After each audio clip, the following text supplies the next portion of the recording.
Assalamu alaikum aziz eldaşlar. Assalamu alaikum Sapara Aydın. Akşamınız Salam hayırlı Kemine. olsun. İyileşler. Selamun aleyküm.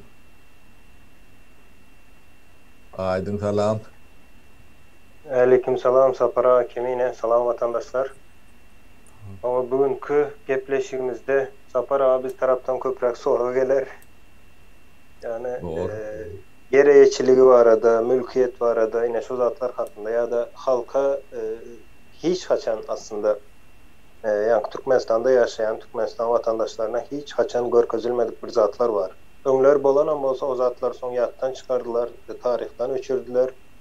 Ve şu günkü yine şu ýagdaýa gelip düşdük. Onun aşağında ulapandyryn näme var, sebep var ve şu ilatyň hakyky baýlygyny aslında hiç kim bilenok, göz öňüne de getirip bilenok, düşünjegen bolanok.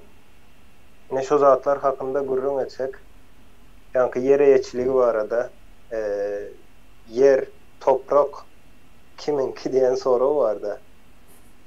Yine şu günkü gün Saparamen Türkmenistan'dan birazcık bir gurrun bereň. Türkmenistanda şu günkü toprak hemme kim näme diye hökümedinki diye şol düşünjeni oturdup bilipdirler tööleme. Ve hemme adam şol topragyň ýa-ni hökümetin kidigini öňe sürýär diýin. Indi hökümetin bolýan bolsa şu soraw gelip çykýar-da, ine şu topragy özleşdiren diýmek Niýazow bolýar-da. Türkmenistan toprağını özleşdiren adam Niýazow bolýar. Ya da satın alan adam Niýazow bolýar. Satın alan olsa kime pulunu verdi onu? Ne edip satın aldı? Özleşdiren olsa da ne edip özleşdirdi? Ol yer diýen zat diýen zat ol tarihten şoň ýaly gelen o taý kanallar çekilýär. Tek izlenýär, on işlerine siz has goýulansyňız, ýani bir topar işi var, toprağı toprak etmek için. Yine birinci şu zatlardan başlasak, Türkmenistan'da şu günkü toprak hökümedinki ýöne nähili bolmaly diýip sorajak men. Sorum. Kemine sana da şu soru vereyim. Yer nähili bolmaly? Yani eçiligi nähili bolmaly şu yerin? Döwletin kime ya bir kantorun kime ya bir kişinin kime nähili bolmaly? Ne şu yani iň bir efektiv şekilde şondan nima alyp biljek? Önüm bolup biler zawodun içine. Ya da mal bakacak olsaň ýene toprak gerek. Ekrançylyk üçin ýene toprak gerek. Ne şoň üçin şu soragy nämedik? Yer nähili bolanda biz dogry şekilde yerimizi hem gorap bileriz, hem şondan hasıl alıp hem şu taýda ýaşap bileriz diýin. Bunu birinci Saparaga soraly, sebäbi Saparaga yer açan adam. Awa Saparagadan soraly. Hatta neme var? Kemine sen neme gören? Bu tema açylandan soň Saparaganyň şu 94-nji ýyla çelli planlaşdyrylýan nemesi var. Yani yeri halka verme reforması diýeli. O şonu nemetsin, ondan soň menem şo barada bir zat aýtmakçydym. Bir näçe wagtdan bäri näme üçin şol reforma başarsyz boldy? Mening pikirimçe mende bir azrak bolsadan bir jogap barmyken diýen. Ýöne Saparaga düşündürsin, soň men galan näme ýerler bar bolsa goşaýyn. Sapara söz sizde. Neme hasapladık da yine 15 milyar dolarlık o mülkümüz var, halka diýäs, mülkümüz var. Biz hem şonu o size gaýtaryp bermäne o güýjümüz var. Yani ve aklımız hem bar şonu gurnap bilmäne. Şo ýaly bir neme temaň adyny goýduk da Sapara. Ya o bizim neme Kemine. Men biraz yer barada opçurak zatları hemmek için bilýän nemeleri bolsa-da gaýtalayyn. Türkmenistanyň 448 milyon kvadrat kilometr diýip bir yer bardy. Bu yer Şwed bilen Türkiýanyň nemetiniň ýartýalakdyr. O 3-4 sana Fransa yerleşip bilýändir. O şoňa meňdeş yermilik aty ullur kendir. Ýöne şoň üçin de ekrançylyk bilen şoň üçin nemedilen yer bizim döwrümizde 1 milyon 300 000 öý ýetirdik de. Soňam açylýandyr. O şu wagt biz ortalama 1,5 milyon gektar ekrançylyk yer diýip nemetsek ýalňyş bolmaz. Sebäbi Türkmenistan näme üçindir? Sebäbini bilemok. statistikany halktan, milletten, dünýeden gorýalar. Gaty ýalňyş zatlar. Bolmasa bu zatlar her aylyk, kwartallyk, ýyllyk atçotlarda statistika nimetinde hemmek şey yeterli berilip durmalar da. Ýylda da ýa-ni döwlet statistik büro nemes çykmaly. Kitap çykýar. Ýylda şeýle diýip, bizim döwrümizde şonalakdy. Onun aýratyna biz pudokloýun bolup özümüz statistika nemetini çykarýardyk da. Ýyllyk nemeler bardyr, bolmalydyr. Bu diňe ýa-ni ekrançylyk ýer. Ne ekrançylykda bizde ne forumly yer bolansoň tekidlenmeli, özüm nol diýilýär-de. Yani 50 hektar olsa oluculan beyle kucu yani nol olmalı, bolmasa tuğurup bolyan derler. Ondan şoň üçin 1 hektarın nemesi özüne düşen gymmaty bir $10,000 goloýunda bolýar-da. O tay tuğurtmeli, on çykdyjy var, onun kollektor yertmeli. Yani yuş sulanı akaryalar. Yol olmalı. Şu da atılan hem meclisinin çıktığı jesi 1 hektary $10,000 töweründe deme bolýar da. Bu özüne düşen gymmaty. Indi ol 1,5 milyon hektar yer şu atky daýganlaryň ekrançylyk etip ýören ýerleri bolmaly. On ýaşetini şoğra watyrdylar. O ýaşetini hatardan çykardylar. O da atlan statistikasy ýok. Ýöne uýran edilen belli. Indi şu yer halkynky Türkmenistanda doğun çağdan ta 70 yaşına düşenli her kişinin toprak hakkı vardır. Yani tevigatın kanuniyala kanundur. Yani onu halka ne edip vermeli? Dilen sonra vatta öyle çözmesi ankart değil, katı kıyın. O çözümlerin köp nemelerini yani toprağın üstündeki ve atılan çözümlerini taptık malının onun teknikasının onun yani kapital kuruluş nemelerin binalan angarlan yani paylanmasında o da atlar teknik atlar yönü yeri berende bir lokal problemi çıkyatta özüm çözüp bolmayan yine bir ovada bir kalkoz diýerler bir kalkozda adam tanı belli, yerinin hem tanı belli, nimeti belli ölçüğü. Bunu paylayan olun 1 hektardan, yarım hektardan netiydi adam başına. O tayda da önümçülük edip bolunok. Türkmenistan şu an şey diptirlerdi. 2 yarım hektardan, 2 hektardan potroda paylattırlar. Onun üstünde adam daýgançylyk etip bilmeýän. Şu atky daýgançylygyň nemetine adından 50, 100, 150, 200, 300 hektar yerde yani dünýä bilen konkurent edip bilerýärler, önüm öndürip bolýar. Mallarçylyk boldun, ya beýleki pudoklar boldun. Onun Türkmenistanyň şeýletinde paýlap bolunok. Özüň düşünip görüň, ýeriniz var. Hemme kişinin hakkı var. Hem şunu paýlap bermeli. Ne?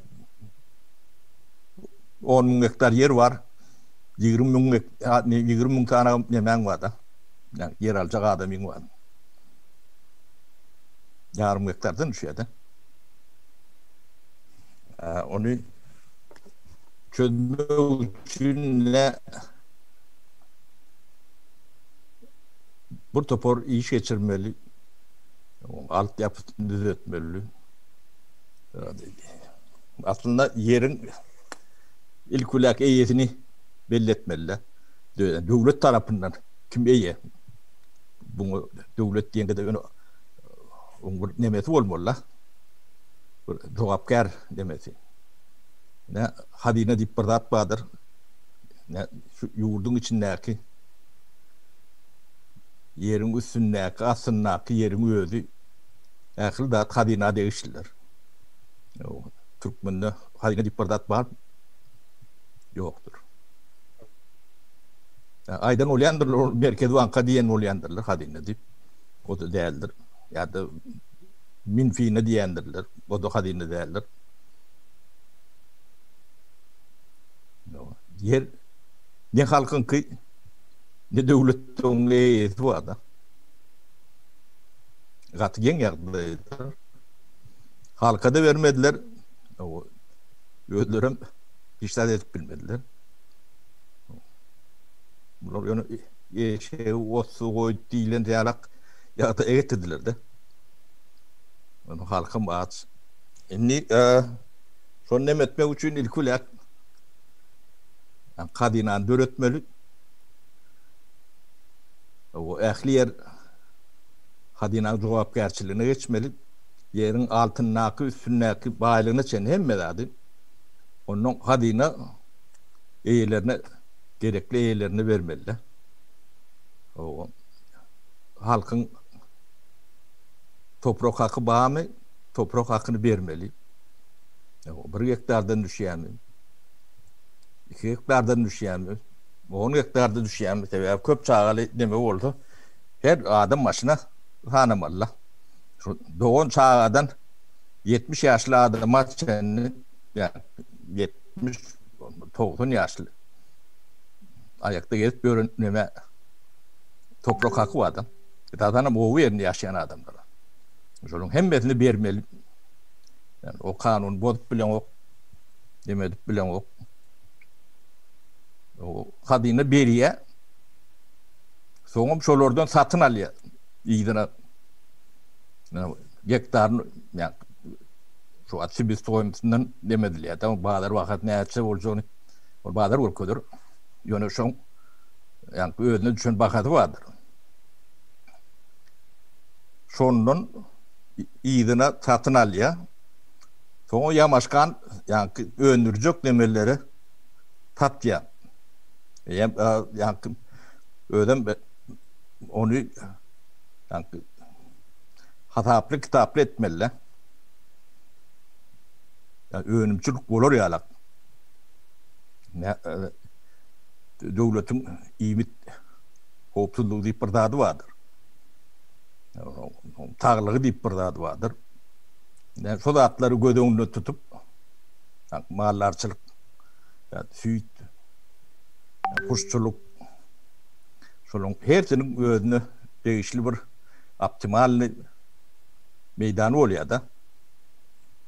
Yani 100-200 sağlayan sığırlı hocalık için 300 hektar, 400 hektar yeri bilen proyekt edip kendir ediyen o kim pulu var olsa satın alıyor.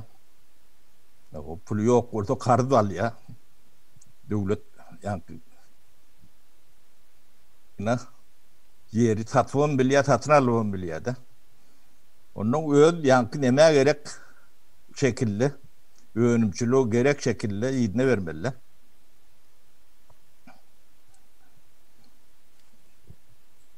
Yani bunu bir maşkala nemeden ne bir maşkalada 8-9 tane adam var da.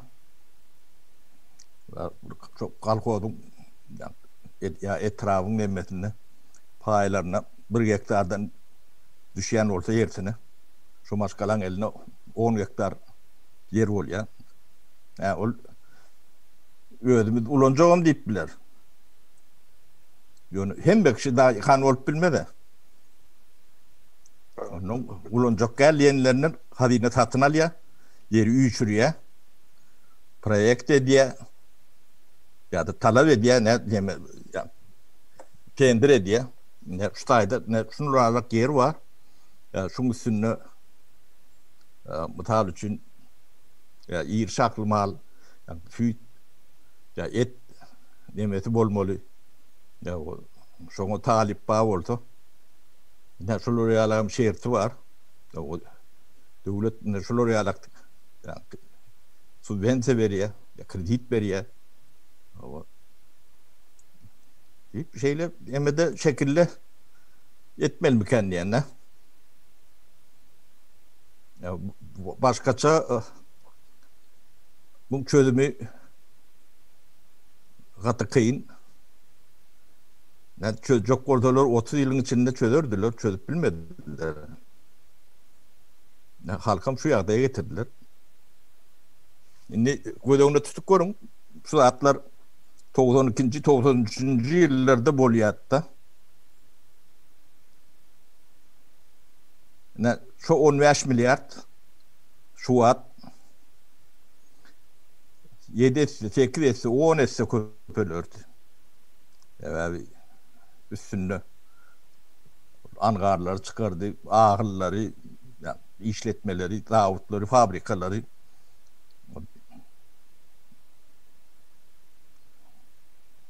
Şu at 15 milyar diye oturuyor. 150 milyardan geçmeli. Halka bile çok pullun hem becedi halkın çok başkalarının pulu. Yani bağlılık şu.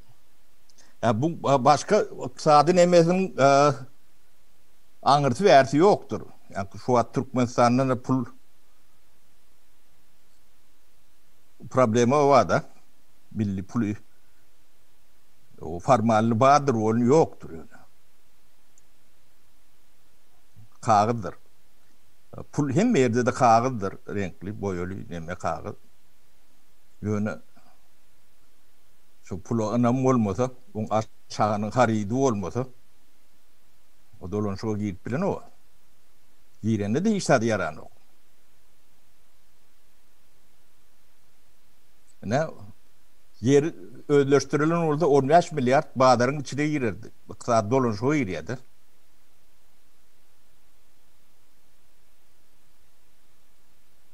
Şu da halkın bağlığı. Yani satıp biliyor, alıp biliyor. Hemen bağdar iktisadiyeti çark ayrılıp başlıyor da. O pulmum abis piçeniyeti yani nemesi aşağında haridi var. Yer hariddir. Ya şu at Türkmenistan'da yer hiç sat. Üstüne salınan da adam hiç sat. Bağlarım yok, hiç adam yok da. Halkım giday. Ya pulum hiç tadı yaran yok. Tuvalete gideyim mesela Türkmen'in pulu hiç yerde. İçinde de iyi doğulur verdiler, ılgap veriyorlar.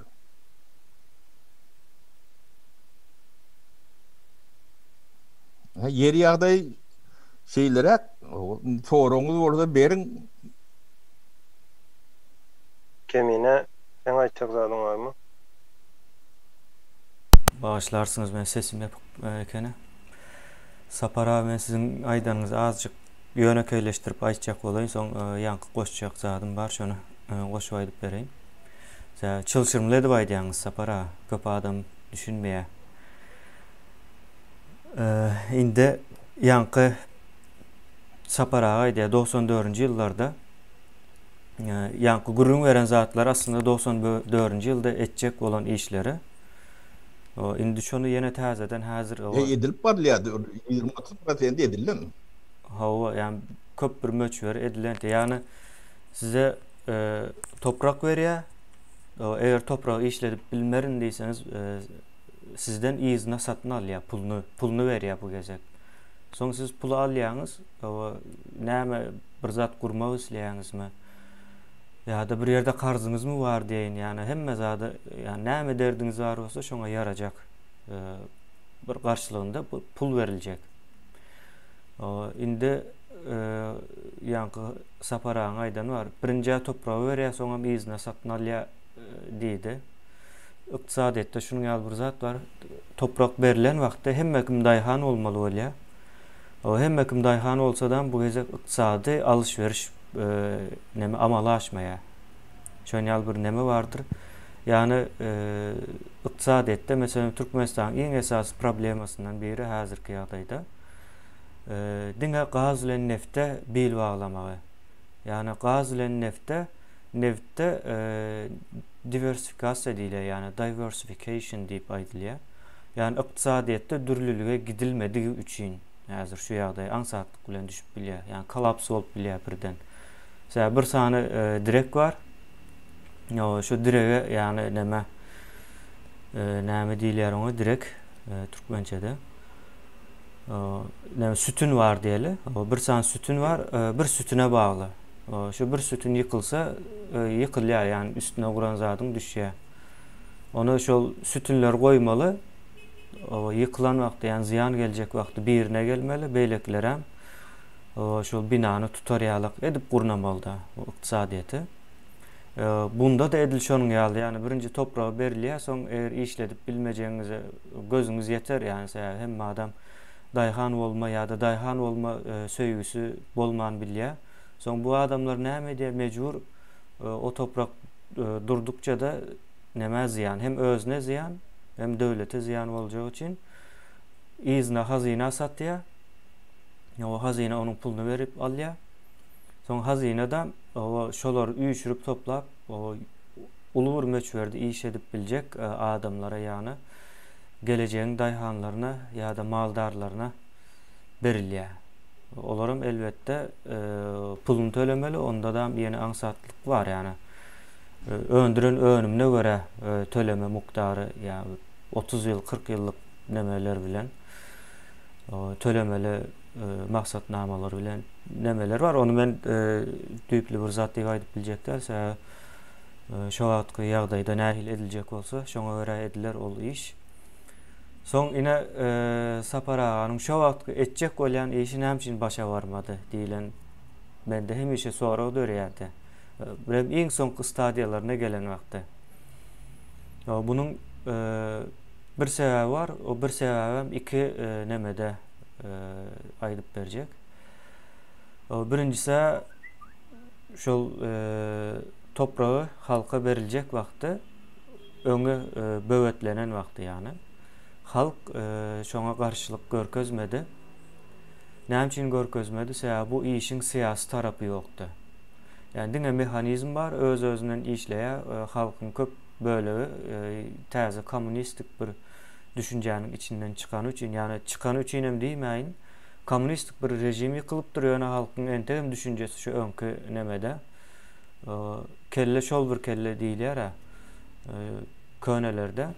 Yani şu toprağı almak hiç kimin aklyna gelen yok. Yani berjek diýsen hem toprağın üstünde gezip ýörsoň nämesin berýän diýilen ýa-da bir türkmenleriň bir hil üýtgeşik täsin sorawlary bolýar. Olam şoňa menzeş bir soraw bolan bolmaly.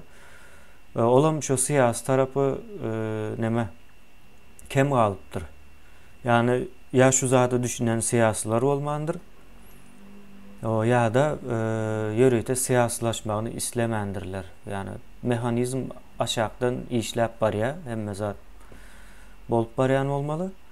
Yani diňe syýasy tarapdan bir kemçiligi bardy. Yani halka yetirilmedi. Bilmedim, belki yetirilen olsa da halk yeniden düşünüp bilecek mi, bilmeyecek mi sebäbi ol Sovet nemesinden, prostranstwasyndan, yani ol ýaşaýşyndan çykmak diýmek o gatyr üýtgeşik bir zat edil. O Mars'tan gelen ýalyk bir neme var, entegem o Mars'tan gelip Aýa gelipdir, dünýä girip bilen zokda. Yani Orta Aziýa, diňe Türkmenistan däl. Orta Aziýanyň hemmesinde de şu öňkü köne o işlemeyen gibritli, yani gabaritli bir sistema var. Hantal diýilýär. İşlemeýär o zat, yani ol birinji dünýäde öndürilen göredilen tank var Fransuzlaryň. Rene diýip bir ady bolmaly. Şo tanky görüň. Edil şonuň ýalykdyr, yani ol Sovet Soýuzynyň bir sistemasy. Şo tankyň içinden owa çykyp başga bir tanka minip görmedik nemeler de vatandaşlar bilip bilmeýär mümkin hem däl. Ýöne häzir indi şu pursat bar, bu işin syýasy tarapy has güýçligine çykyp aýdyp bilýäs açyk hemme kime. Owa Ve düşündürgen bilýäsdiň, aýtmak bilen hem ýetmeýär o zat. Başa baraýmalsa pikir ediň, sizin o taýda hakykatdan mukdaryna tahmin edip aýdaly. O 25 bilen 30 000 dollar arasında o bir nemäňiz var, sizin toprak yeriniz var. Yani 25 bilen 30 000 dollar arasında bu tahmini ol yerin nemesine göre ütkap bilýär, has pesräge de gelip biler, has ýokarsyna da çykyp biler ona. Yani size değişli toprak var. Şu an yankı täze dolan çağa barsa da aýdal bir maşgalada 4 adam bar olsa, şonuň eýem 100 000 dollar pulu var. Eğer toprağı işletmeyecek olsa. Pikir ediň, yani Türkmen pahyr 100 000 dollar ömründe bir ömür işlese gazanyp bilen oga. Yani umumy neme, halkyň neme. Böyle yani bizde neme vardır? Aşağı sınıf vardır. Son elite geçe gönüden yani. Yani nemelere seredin Avrupa. Orta sınıf var, üst sınıf var. Olarda aşağı sınıf yok. Bizde orta sınıf yok, üst sınıf yok. O aşağı sınıf var. Ondan sonra gönü elitlere geçe. Şonun ýaly bir neme sistemada o 100 000 dollar yani 4 neme var olsa 100 000 dollar gaty pul yani. Sapara menem häzir aklyma bir zat geldi. O adam başına onça pul gelecek olsa diýip çağa köprek doğup başlamasınlar diye. Yeme o Sovyet döwründe bunu gaty neme diýdik bolun ýöne düşündürüşi işi giyinden geçirilýärdi. Metbuatda geçen noktada. Yani Dayhan şu döwürde dayhançylyk bilen meşgul bolýan ýolbaşçylaryň hemmesi bilýärdi, bilgilli. Ýöne o taýda da ne garşylyk neme ýöň Sovet nemesinde brigadir misal üçin kolhoz başlyk ýa-da häkim ýa-da raykom şolong eline hukuk var da o yeri versen olong elinden ähli hukuk gidýär da. Olar beýlek vatandaşlary ýaly vatandaş bolup galýar da. Şoňa da ırda bolmadyklar gaty kän. Şo zat ýerlen gitmeliler. Yani daha şoňuň demeti Şuat adiyat bu düşünok. Şu demetinde otur yığınak geçirmediler. Şu reformu var arada yığınak geçirýär. 700-800 sanak yani oblustun ähli neme ýolbaşçylar, brigadirler yığınanyp bağlılar. Onu çok başlamadan önce çay içip oturup bir maşin geçip gitti de. Kıygırdıp yani yaş oğlunlar olýar neme. O ne seretdi. Bular başına öýürsen bular näde bedar etjek diýdi. Sizden bir yer verersiniz, nemeler verersiniz diye. Bular diýär ne şey diýdi. Bular näde edar etjek bular adamlar diýär. Şoň üçin bunu ýuwaşarak edeli. Ya etmeliň ýalak demeden neme diýerler. Ýolbaşy. Düşünce şolar ýalaktı. Doğruluk neme ýöne oňa seyretmezden bizim programmamız vardı. 95-nji ýylyň soňuna çen bu zatlaryň hem 100% bitmeli. Ýa 94-nji ýylda bir 30-35% ýa geçilen halkym öwredilen her kolhoz etmeli işini nädip bermelisine çenli. Toğuna çenli barda taýlanşylyp demedilen ýagdaýa geldi de. Ýöne yatırdılar. O hemme adam ýerine gaýtardylar.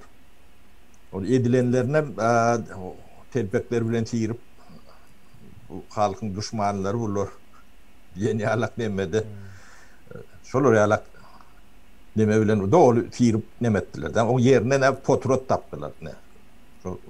Futboluşturman ýerine potrot diýip berdiler. Şu potrotu täzeden o düşündürüp geçeli sapara potrot sistemasynda.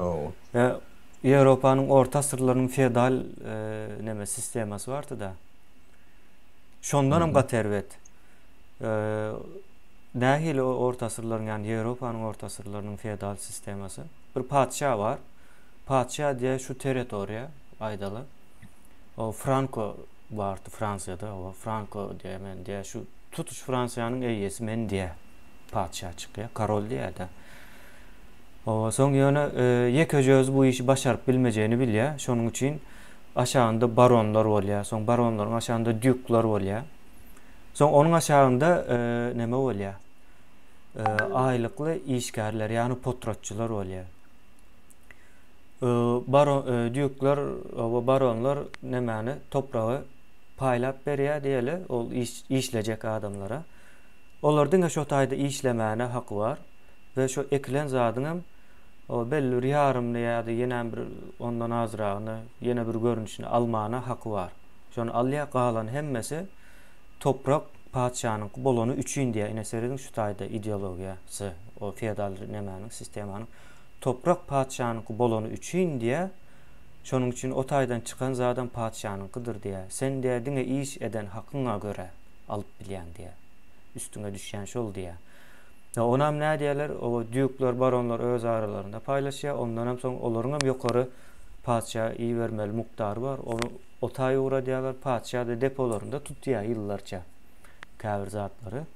Sebäbi neme bar? Öňkü köne asyrlarda hawa şertleri ýene bir zat krizis, o bu üýtgäp durýar häzirki ýaly öňünden bilip ýa-da ölçäp bilim ýene bir zatlar kän ösenok da öňünden ýani çaklap bolanok käbir zatlar. Şonuň üçin orta asyrlarda krizis ýagdaýlary, bir ýyl krizis bolsa beýleki ýyl soňky ýyl krizis, şonuň ýaly bir ýagdaý bar ekeni. Soň ine dükler, baronlar, soň padşahlar Ýewropanyň nemesi gaty gowy ýaşaýan ekenler, ýeneden bolan zat potrotça bolýar, ýani peasant diýip aýdylýar. Yanlış bilmeyen olsun, peasant'te. Yeniden bir neme var. Gul görünüşleri hem var. O gullar al gönüden gönü neme bağlı. Onların hiç bir zat almana hakkı yok. Yine şu taýa değinecek inlemen. Biz o orta asır Ýewropanyň o potrotçusy bilen gulnyň arasyndaky bir zat.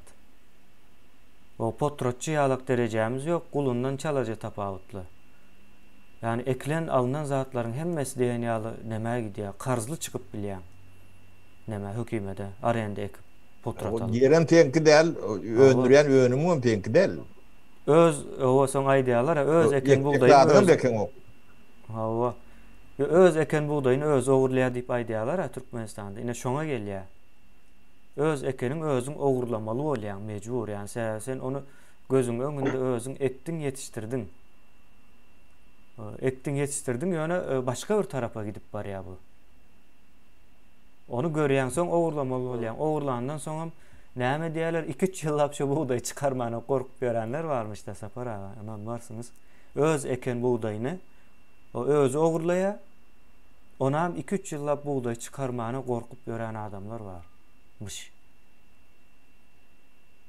Gürüm berýärler. Ýa seredin ýani orta asır Ýewropanyň ýagdaýyndan hem has erbet ýagdaýda şu Türkmenistan feodal nemesi.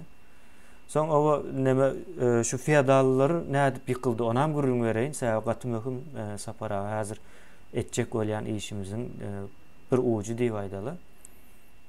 Ine Türkmenistan feodal bir rejim diýip kabul etsek, sistema ýöne biziň rejim nemesinde işleýär. Feodalizm diýip kabul etsek, orta asırlarda feodalizm nädip ýykyldy?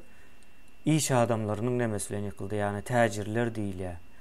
Yani beýleki ýerlere gidip söwda edip başlaýar, soň orta pul diýilen bir zat çykýar. Yani şu edýän alýan haritlaryny satyp şonu pul görünüşinde saklamagyny has öňe çykarýarlar. Öň toprak da iň esasy baýlyk. Soň altyn, kümüş, ýene bir zatlar o baýlyga öwrülip başlaýar. Son gittikçe bu zat adamların arasında giňişleýän ýaýraýa.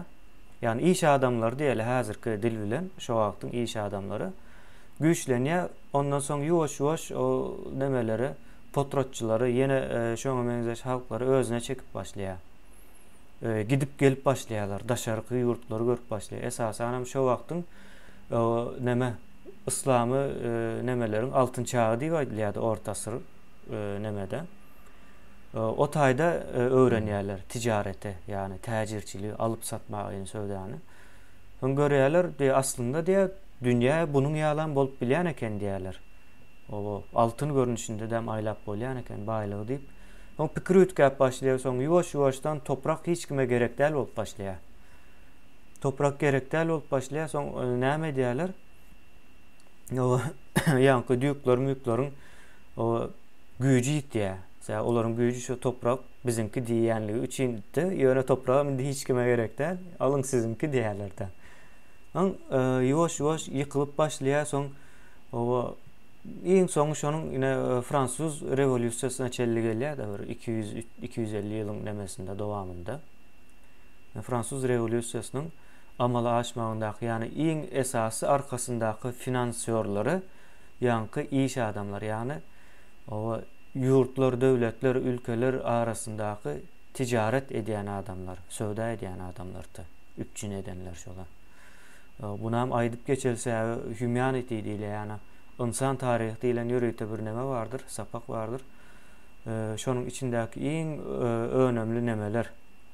O näme diýilýär? Döwrü ütkeden wakalardan biri de. Yani hemme zat bir-birine bağlıdır. Yine Fransuz rewolýusiýasy näme üçin boldy diýip sorasaňyz, o 1-200 ýyl öňüne seretseňiz onuň jogaby çykýar. Ya yine biz aýry galypdyr, sol aýry bir mesele. Yani iň soňunda hemmemiz insan nemesinde bir belli bir neme var, yapı var, guruluş var. Şoňa görä hereket edilen wagtda bu meseleler ansatlyk bilen çözülýär.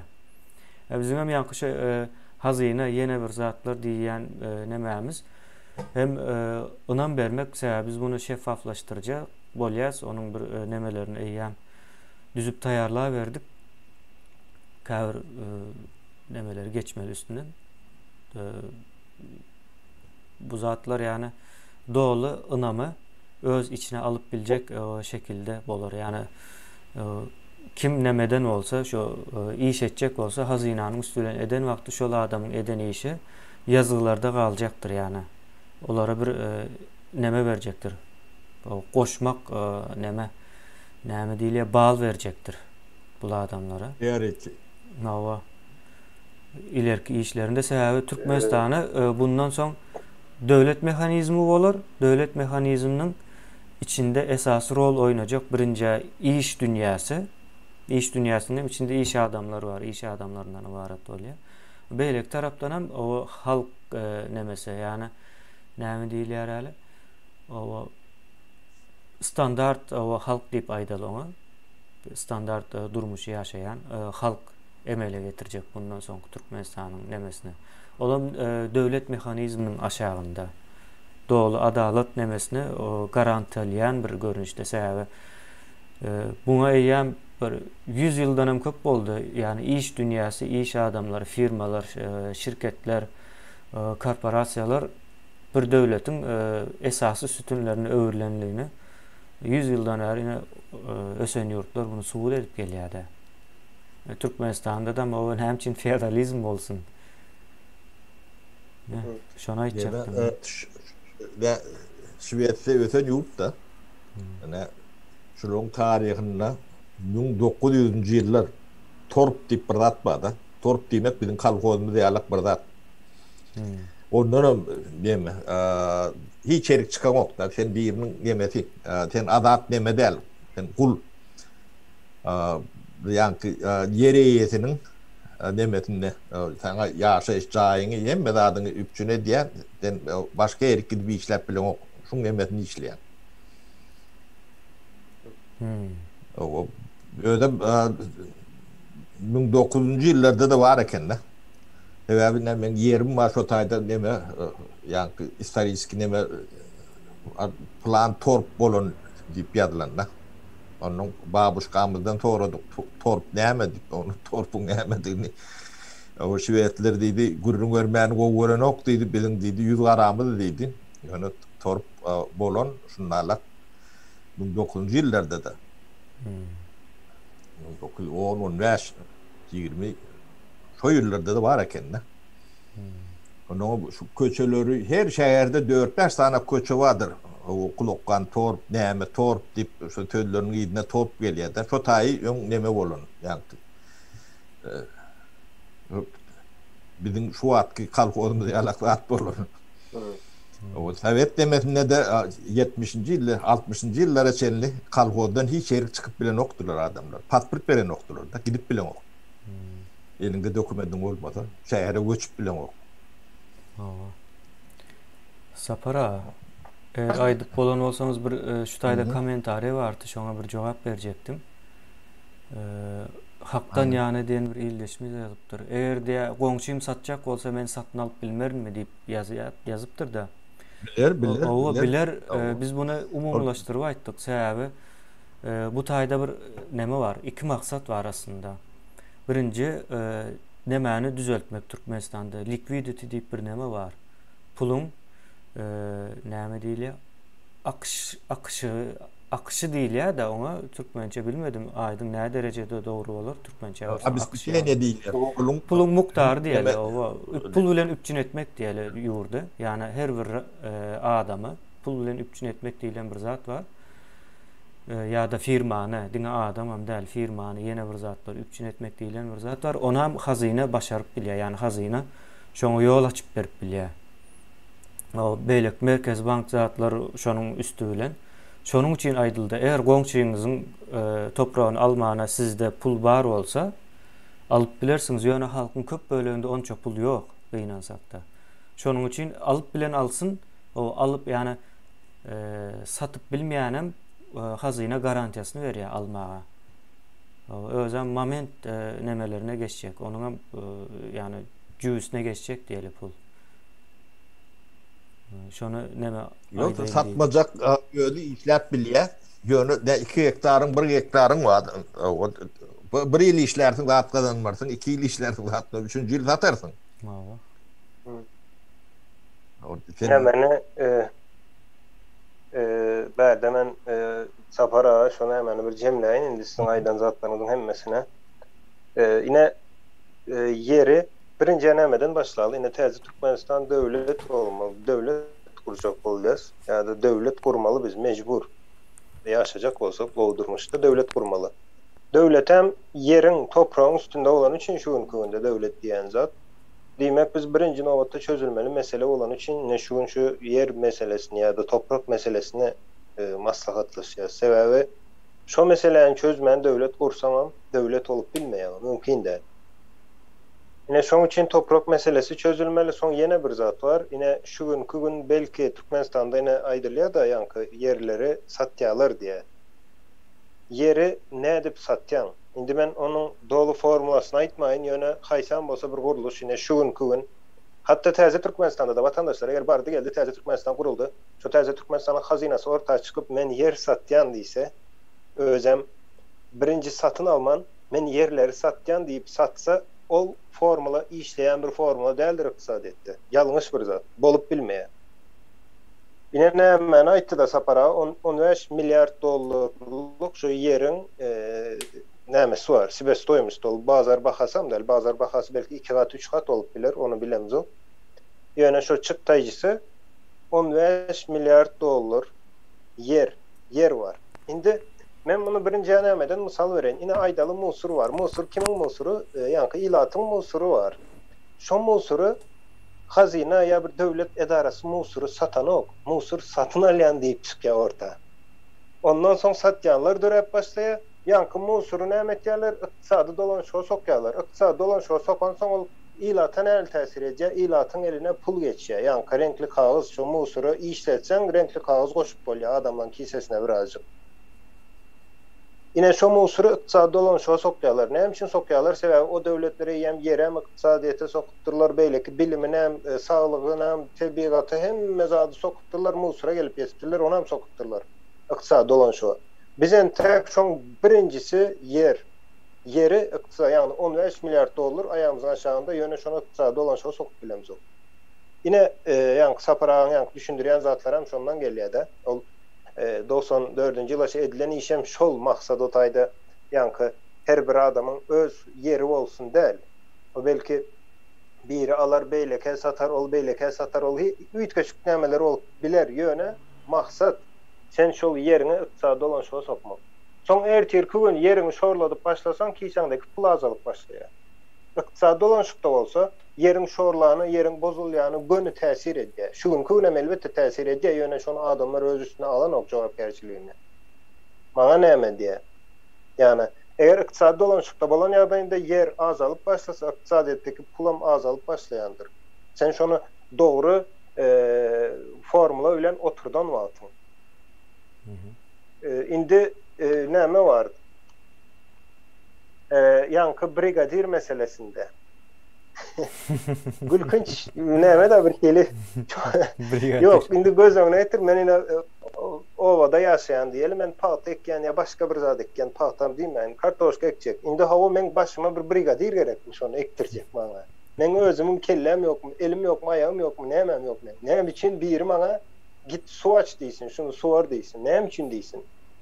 Ya men harp tanamokmy?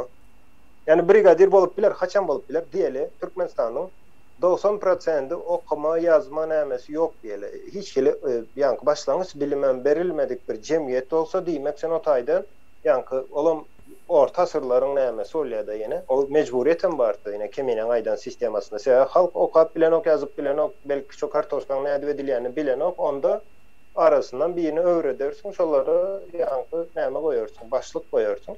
Olama olan aýdan ne der? Yani ýöne şu gün biz boyun däle ýanky çopan bilen gezer ýaly. Yani o näme tarapy? Başka Bıkıl tarapy diýen. Olan bir gysykdy. Ýöne içinde bolsaň bildiren o ekende. İçinde ýaşasaň belki Türkmenistan içindeki adamlar öwrenişip bilerse we şol sistemaň içinde dolup şoň hiç ýyl daşyna çykmasaň sen bilen ola dogrudur diýip dünýäni şoň ýaly kabul etmek Türkmenistan ýaly dünýäniň hem meri şoň ýalydyr diýip kabul edýärler. Aslında watandaşlar gaterwet zatda. Yani birine häzir men kimdir bolsa birine sen samsykmy diýip aýdan wagtyn şoň gahary gelir. Näme üçin samsyk diýen maňa diýip. Ýöne bizi şo taýda edil şol samsykdan ýanky pes derejede edip ulanýarlar. Ona hiç sat diýemiz ok. Aýtdym şo başlyklara, brigadirlere hormat edilýär o taýda. Ýanky märekede töre geçirýärler. Indi näme böreğini berýärler, ýani palowzat goýunlaryny paýlayan etlirak yerini. Indi vatandaşlar ýanky näme meselesinde, yer, toprak meselesinde bu ine şu yeri, toprağı ýanky satyn almak, iqtisady dolanışyga girizmek diýmek awtomatikski mülkiýet diýen düşünjäni ýanynda getirýär-de, bilelikde getirýär mülkiýeti. Indi o mülkiýetem ýanky goramaly ýörite mehanizmler bolmaly. Sebäbi şu günde ine görýäňiz ine bir adam aýdaly geçenem onu beýle kanalda görleşdik-de ýanky watan dönegi ýene diýerler, bir adam tapýarlar. Şol adamın elinden nämesi bolsa alýarlar, gön alýarlar. Ýöne mülkiýet mehanizmi işlän wagty, mysal üçin o zatlar hasaplanar. Sen bir mülkün bolsa, sen gidip şol prezidenti öldüren ýagdaýynda da sen elinden mülküni alyp bilmeli däl ol adam. Mülkiýet diýen zat ol bir näme zat däl, oň ýaly, olaň düşünşi ýaly ýa-da Türkmenistanda düşündirilişi ýaly ýöne zat däl ol. O haky ýokdur. Şoň üçin mülk bolýandyr. Diňe senkidir. Aydın senden soň çağaňa geçýär. Şu günkü sistemada mysal üçin mülkiýet diýen düşünje ýok. Indi näme bolýar? Aýdaly ine kemine satyn alan yeri var, 50 hektar yeri var. Menem gelýän keminäni ýanky watan dönegi diýenden onu türmäge basýan yerini hem elinden alýan. Näme üçin? Sebäbi mülkiýet ýok. Indi mülkiýet sistemi olanda o yeri ýene alyp bilýän. Ýöne men keminäni türmäge bassam, keminäň çağasyndan basmaly, onuň çağasyndan soň beýlek garyndaşlary olary basmaly. Ýani 1000 adam, belki 2000, belki 5000 adam türmäge basmaly bolýan. Şo yerin mülkü eýesi ýitirmek üçin, eýesini ýitirmek üçin. Aňsat däldir o mülkün goranyşy. Şoň üçin hem hiç kim oň ýaly düşünjän, pikirem bolmaýar. Şu adamyň aýagyny gaýdyryp ýanky elindäki zady alaýyn diýen düşünje dörep bilmeýär. Ine mehanizm ol hemme zady adam faktoryna aýt, gowa adam gowa sereder diýsen onu her kim eder ýa sebäbi şoňa musaýit, ortam şoňa musaýit. Sana et diýär şonu. Kim bolanda näme? Aydın sözün böljek. Sapara şu mülk sözünün manysini aýtmak isleýände näme etseniz aklınızda kalsın, aýtjak zadynız uzaklaşmak. Ine mülk sözü bir Arapça bir söz. bizde mülk diyen wagtda bir ýalňyş neme var. Edil dolu hakyky manysyny alyp bilen men onu nemede gördüm. Bir kerde aýdylanda, meselem o mülk döwletiň sütünüdür diýen bir söz bardy Türkiýede. O mülk döwletiň sütünüdür diýip şonda mülk ýalňyş neme edilýär. Düşünilýär. Mülk sözü meleke diýen bir sözden gelýär. Ýagny eýye bir zadyň eýyesi ýa-da padşasy, lord diýilen söz var ya inglizçede lord. Lord diýmek o men şu zada häkim eýye diýmek manysyny berýär. Ine şo sözden gelip çykýar. O malik vardır ine malik diýen o eýye bolan adam ýa-da o padşa bolan adam ýa-da şo zadyň eýyesi bolan adam diýmek malik diýmek. O mülk diýmegem o şu meselem aýdal meniň telefonum meniň mülküm de eýye bolunan zat diýmek. Arapçada eýye bolunan zat ýani sizin mülk yeriniz diýäňiz ha. O mülküňiz ýani size değişdi eýyesi o eýye bolunypdyr şo zat kim tarapdan siz tarapdan eýye bolunypdyr oňa. Diýilen manyny berýär mülk sözü. Ýani aýdan var hiç kim sizin eliňizden alyp bilmeýär diýilen söz var ya eger siz gitseňiz o Türkmenistanyň o premier ministrini ýa-da prezidentini öldürseňiz hem şo siz eliňizde şo toprağı alyp bilmeýärlerse siz şol sizin mülküňiz bolýar. Size malik bolýaňyz şol toprağa. Şonuň ýalyk bir neme var utaýda. Şonam gowy bilmeli. Eger eýye bolunjak bolýan bolsa toprak, o siz hem eýye boljak bolýan bolsaňyz şu nemeleri hem gowy bilmeli. Ulanýan sözlerimize. Şonu aýdaýyn diýdim sapara. Sizin sözüňizi böldüm. Şo deme barada ýa benim ýa türklerde tapu diýip bir zat bardyr. Ýa Osmanly nemeden gelýändir. 600-700 ýyllap işläp duran bir hadidindir tapu. Ýa mülküň şahatnamasy. Sen topragyň şahatnamasy da. 400 belki de 600 ýyllar. Tapu şu adam işleýär.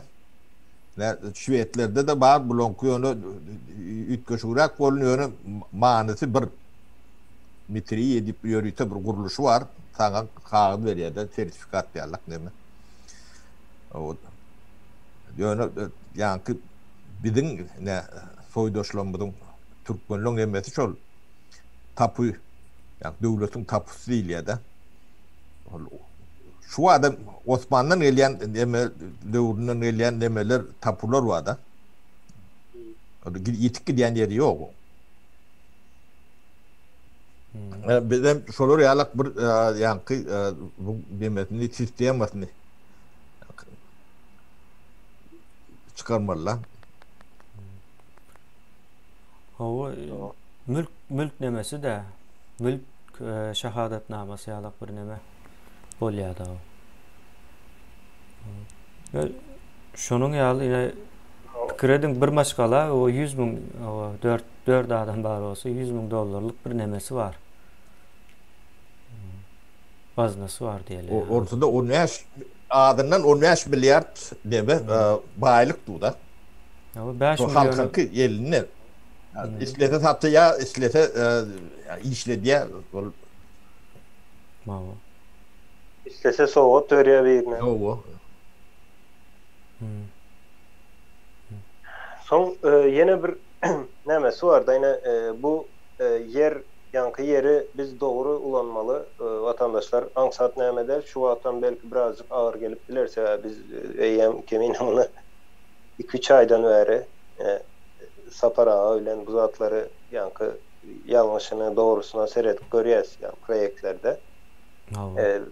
Bunu doğru ulanıp bilen ýagdaýymyzda yine men yine şonu hemen aýdaýyn Musuru yankı hapalaryna adamlaryň şonu ykdysady dolanşa sokup bilýärler we aşakda mehanizm bolan üçin şol bir wagtyň özünde diňe pul diýmek däle ol sen arasaçylygyň ekologiýaň diýmek önümçiligiň saglygyň yine daşynda yankı bu gaty uly bir nämedir yankı multiplikator sözü sapara köp ulan ya ine şol nämeni doğru ulanan ýagdaýynda yerem doğru ulanan ýagdaýynda diňe biziň ýanky kisemize pul girýär diýip pikir etmeň. Oň ýanky mülkiýet nämesi gelýär. Ondan soň ýanky strahowka nämesi var, işi var onu. On yanında kapitalında misal üçün esası nämelerinin birem bank sistemamızı canlandıracak bir nämede. Bank sistemamızı Türkmenistan'ın. Bank sisteması demek eýem avtomatik banka sen 10 000 dollaryny beren wagtyň o bank onu 25 30 35 000 dollar edip bilýär. Olum yine bir iştir, yine bir önümçülük ya da hızmat, yine sen iktisadiyetin ulaltyandır şu zat. Yani ben 3-4 sananı sanadım, o yüzlerce var. Yeri hakiki eyesine. Hakiki eyes diyende halktır, vatandaşlar bence hakiki eyes halktır, hem işe halktır. Ol şu gün yeri kime sattı, kime nemetti o zatlar ertir gün barandaş o satın alandığını da kazat edip bilmez, suud edip bilmez. Sebebi on yalı satılmaya yer, ya da on yalı satın alınmaya. Yine son yalı peydaları vardır. Yani katı ulu bir proyekttir ve biz aslında hakikaten ne için dışarıda işleyiz. Bu zatlara yani oturup hesaplanı vaktın geçen şu gazın neftin pulundan hesaplanı vaktı biz hayran ailesi ne için biz dışarıda işleyiz, dışarıda yani oku için dışarı gitmeli, sağlığın için dışarı gitmeli. O gelen devletlerimizden 10-15 ise tabii baylığımız var. Yöne problemi yani akıl baylıkta. Yani ulanıp bilmek nemesinde problemimiz var. Aydın yerin üstündeki dörecek vaatlar var da önümçülük. Ne sen iyi mitin etin tüydün önümlün et önümlün o önümün hem de sen sağlığın bilen bağlı şu zatlar. Yaşayışın bilen. Sen bir adam yalık yaşamak için eleyen bu durmuşu. Birinin memesinde kapısında kul yalık işlemek için dünya gelen oradan gelmedin ya. Ne daşınla işleşip göründürler. Yarısından köpüsü kuldur. Kulun yağdayından bervet şertlerde işleyendir. Onu alyanam yani kulun hakkı yalık haktır. İn aşağının aşağı yani nemesin. Şu da Türkmenistan'ın hakkı yani borcuk demeden pesle. Onu sığır fermelerini işleşip öğrendirir. Öyle o anda sığır fermesi ne için yok? Şu soruya cevap verin. Ne için soruya yani 100 sanak, 200 sanak sağlayan sığırlı her etrafta 5-10 sanak soruya koculuk yok. Sadece. Ne bir yerli beni planör dediğimizde yerli her etrafta in adından o 5-6 sanak yani 200, 300, 150 sağlayan sığırlı nemeleri planlaştırıyorsa hocalıkları. Şurada münglerce adama iş yeri. Önüm çıkan sonra onu kayıtadan mı işlemeler? Tüy dönümleri, tüy fabrikatı olur gider. Yani et, o da giden bir pudok. Bu topur iş yere. Ödünün öreyer. Hem kazancın, hem iş yerin, hem sağlığın, hem iyi mitin. Öyle yerinde hem de yanında. O vaandan uzaklaşmanın günün örp oluyor da. Sotayda da giden iş yeri, derin aytadan işler, et aytadan işler.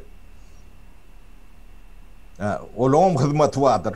O biri silos nemelerini beder, bir traktörünü becerir, biri traktör yapar. Yeni burada bir mahalle otordur. Şeydi zıncır yalak gidiyor. Her bir iş yeri yüzlerce yani multiplikatör nemeler yüzlerce, münlerce iş yeri açıyor da. Görünmeyen el yalak kurup gidiyor.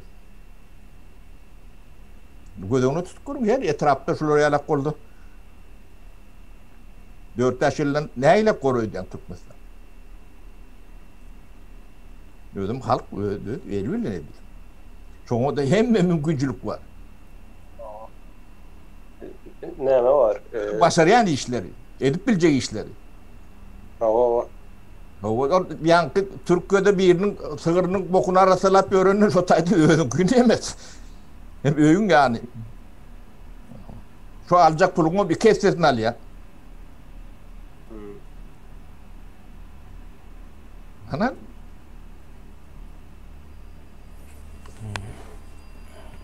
Aydır söyledim bu ölüm mü? Vırsan komentariya yazıptırlar. Yankı näme var da şöyle bizde diye kadir yetmezçiligi olur, Türkmenistan'da da şeriattan getirmeli olur deyiptir de. Elbette öňemen aýdyp geçtik Türkmenistanyň ne şuňky şu ýagdaýynda da eger şonu dolu öz güýjünde işledilen wagty o taýda da şeriatdan gelip işlerler. Bizim daşary ýurda gidip işlememize oňal zat däl, daşary ýurtdan gelip işlerler Türkmenistanyň içinde. Diňe bir ýanky kärli adamlar däl, beýleki işler üçin hem gelip başladylar. Elbette ilk başta ýanky köpçülük, daşardan gelen köpçülük haýsam bolsa bir uğurdan iş edip bilen ya da ýanky ýokary bilimli nämelerem yetmezçiligi boljak, kadry yetmezçiligi boljak. Türkmenistanda ýöne 10 ýyl, 15 ýyldan soň ine edil şu Türkiýede gelip biz näli işleyen olsak, daşary ýurtdan gelip Türkmenistanda şoň ýaly işlejeklerdir. Yani sebäbi Türkmenistanyň ýagdaýy şoňa mümkinçilik berýär. Yani dogry işleden wagtyň, dogry işlen wagtyň ine şo mümkinçiligi berýär Türkmenistanyň ýagdaýy. Ýöne şo Türkmenistanyň içinde de biz näme etmeli? Özümüz ýanky management tarapynda bolmak üçin bilim bilen bolýandyr watandaşlar.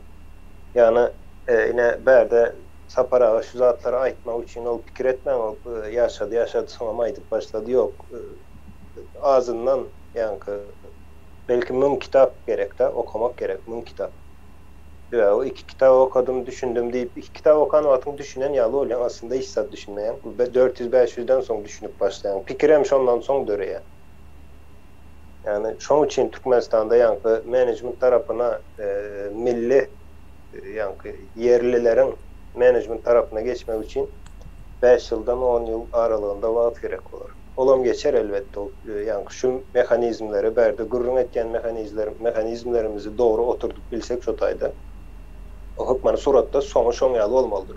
Sebäbi biz hemme edilýän proýektlerde bizde ýanky tapagy ýok. Bank bolsun, yerli hökümeti, beýlekisi, ýere ýeçilik, mülk, o zatlaryň hemmesinde biz hemişe işlen wagty iň merkezde ýanky çağalary goýýas. Diňe şu zatlaryň hemmesi hem şolar üçindir. Bize bizi hiç sad edip bilmeýäs vatandaşlar. Yani hiç sad edip bilmeýäs diýenim, biz kosmosa uçup bilmejegimiz belli. Biz şu gün gidip şol öz yerimize çıkıp bilsek iň ulu bir üstünlük, iň ulu baat diýip hasaplaýan. Şu yere çıkmak olan bir bundan 300-500 ýyl öňkü edilen zady biz şu gün etjek bolýas. Yere çıkmak, toprağa çıkmak. Ine şonu edip bilsek, soňra alan zady diňe şo nesil üçin etmeli. Çağalar üçün etmeli. Olur. Bizim geleceğimiz şu. Yani ertirki gün täze Türkmenistanyň garantisi şu çağalar. Başka hiç kim. Bize ölüp gideceğiz. Yetişecek, olur yetişecek. Mesele şolary näli yetiştirmen. Yani sen şolary näli yetiştirsen ertirki gün täze Türkmenistanyň şoň ýaly olur. Hiç kim. Eger şolary diktator edip yetiştir, ertirki gün ýene diktator dowam eder. Onu aýyrdan goýdun, o peýdasy ýok. Ya peýdasy bolmaýany bir zat bilen düşündireyim. Ne yaşandadymyz da, ne 93-94 ýyllarda yerin bahasy şo adamda şolary ýalak bolmaly. Ýöne onu bilýän adam ýok. Ýöne aljak gelýärler-de. Gerek gelýdikleri bolýar da. Şonu edip gören adamyny halkyň düşman etdiler. O ähli Türkmenistanyň baýlygyny 3 ýyl öňünden göterip alyp gitdi diýip şu atlaryň kommentariýa diýenler bardan. Şolardan bolmaly. 360 milyon diýerlerin. Bilmedim, biri 50 diýär, biri näme diýär. 3 ýylky hasylyny öňünden satyp alyp gidipdir diýerler. Hikaýeler şolary ýalak. O kim öňünden entek ekilmedik hasy satyn alýan kim o? Bilemok, yani Türkmenine bolýan şolary ýalaklar. Ýöne size 15 milyar ödüm üstüm teknikali. O vat yine de yine 15-20 milyarlığın üstünde teknika var. Bina var, kuruluşuk var, bir topor mal var, dağıt var. Şonu şu halka beriliyette. Berip başladı. Ne şu gerekkel ya da gerekkel ilikleri oluyor da. Gerekkel bir günün bir şeyler görüyoruz ya da. Biz bozman diyorlar. Ne? Gelen yerinizde bir şey. No. Gen, yani ne düşüncen demesi, düşünce değişmese ne ile kolyanlı, onun neticesini yere getiriyendiğini görüyorsa. Bu da ağacı da katı ağacı. Ya, şu da atları hiç kim düşünmedik oldu. Ya, şunun hödür etmedilik oldu. O başka mesele. Yani hödür edildi, real edildi. Ödüm anırtam görünüp durdu. Yine bir yıl gayret eden oldular, şu da atlar işe giriyetti. Doğru.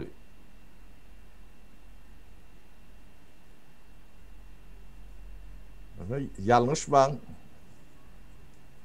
o ne Türkmen üçüncü safar yanlış bana götürmüyor dargıya. Şu adam ya bitti diyeceğim oluyor bu millet. Ya sapara şutayda nemede hele toparlayala. Doğru ya. Aydın aytacak zadın var olsa sen özün nemede Cemile. Zaten hava vatandaşlar yankı yer meselesi şon yağları attır. Terzi Türkmenistan'da da göz önünde tutulayan birazcık ucundan aydık verdik. Onu elbette entek işlenmeli köp yeri var. Kemçilikleri var. Biz onu ekranın arkasında işlenme atı görüyoruz da kemçiliklerini. O kemçilik diyende de o neyme kemçilikler 50 yıl 100 yıldan sonra işlep bilir yalı bir sisteme ödürlemek isteyiz biz. Onu yalı bir boş kurrun neyme olmasın. Ya da bir şuna aytsak yine yankı ilatan bizi goldasın, on yalı neyme yok ol. Goldamak meselesi değil.